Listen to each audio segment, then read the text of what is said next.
Oi pessoal, tudo bem? Estamos de volta com nossos vídeos aqui, da parte de cálculo técnico, cálculo aplicado a processo de fabricação. Nesse caso aqui falando sobre torneamento, a gente vai falar sobre RPM, e também mostrar, o material que a gente está preparando, exatamente para estar exemplificando aqui no canal, Então a gente vai estar preparando materiais específicos, para estar postando aqui no canal. Nesse caso aqui falando sobre RPM, aqui para o torneamento, A fórmula, como vocês já devem conhecer, é essa aqui, onde a gente vai ter a rotação, que vai ser exatamente igual ao produto da multiplicação da velocidade de corte multiplicado por 1000 dividido por π multiplicado pelo diâmetro, o diâmetro a ser executado ali a operação, ou seja, o diâmetro qual vai ser levado em consideração a usinagem.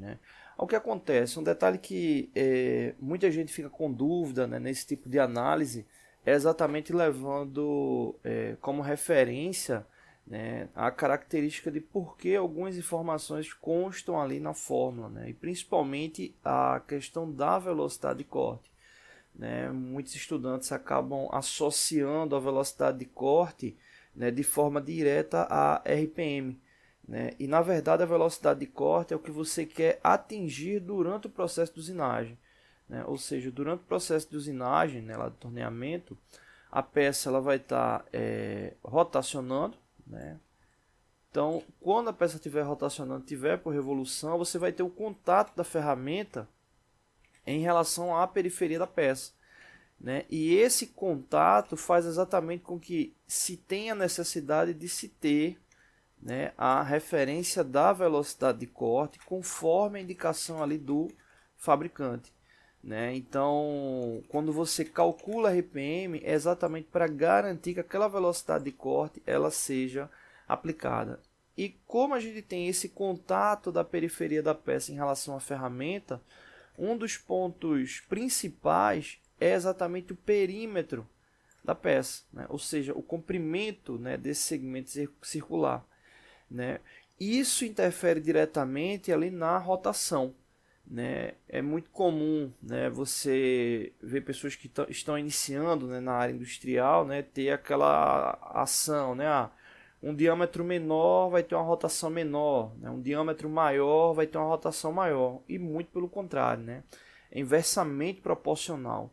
Quanto maior o diâmetro, menor será a rotação. Quanto menor o diâmetro, maior será a rotação. E isso se dá exatamente por causa desse perímetro, ou seja, dessa planificação ali do segmento. Porque quanto maior o diâmetro, maior o perímetro, e quanto menor o diâmetro, menor o perímetro. Ou seja, significa que em uma volta completa, você vai ter todo esse segmento em relação ao contato com a ferramenta. Então, se você tem uma peça com diâmetro com 50 milímetros e uma peça com diâmetro com 20, quando elas completam uma volta, um giro, você vai ter essa frequência, um giro. Só que acontece, o contato com a ferramenta para a peça que tem um diâmetro maior vai ser um contato muito maior do que a peça com diâmetro menor. E aí é onde entra exatamente essa análise ali voltada a RPM.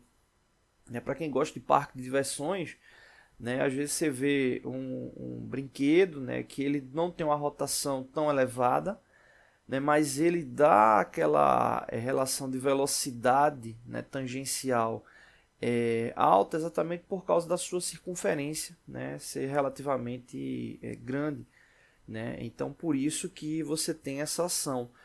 Diâmetros elevados, você vai ter uma tendência de ter uma rotação mais baixa, e diâmetros menores, uma rotação mais alta. Mas tudo não passa de uma análise exatamente para que você venha garantir a velocidade de corte ali indicada do fabricante, tá bom? Então é isso, esse primeiro vídeo aqui é apenas de introdução para a gente entender um pouco mais sobre essas características aplicadas ali à fórmula da RPM, aplicada ao torneamento, tá bom? Então é isso, não deixe de se inscrever no canal, todos os dias vídeos novos, curta, compartilhe, divulgue. Ajude o nosso canal a se fortalecer, acesse nossa aba comunidade, teste seus conhecimentos, vídeos novos todos os dias. Valeu!